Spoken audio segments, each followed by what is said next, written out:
Ер нь энэ цахим өрөөтэй тоглоом чинь тоглоом биш, шоглоом болсон шүү. Та залуус нь амиа алдаж, гэр бүлүүд нь сүрч, энэ эдийн засаг хорлогдож 500 сая доллар жилийн хугацаанд гадагшаа урсаж, бид анхааралтай ажиглаж, ажлын хэсгээ гаргасаар байтал 1 сараас өнөөдрийн хүртэл хугацаанд 87 сая доллар гадагшаа урсчаад байна.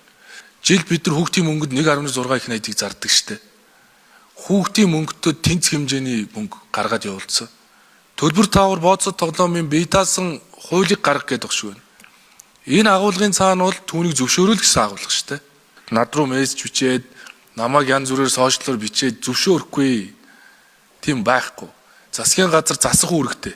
Засгийн газар ажиллаа хийж байна. Тэгэхээр тийм учраас одоо тэр OneXBet гэдэг аппликейшны цаана их томчууд байдгийг гэсэн. 110 том ашигтай ажилтдаг ард түмний амьдрал нус нулимсаар мөнгө хийдэг 110 агент ажилтгийг гэсэн. Та нар бяртай байж болохч засгийн газар бол зөвшөөрөхгүй гэдгээ бол хэлжээ.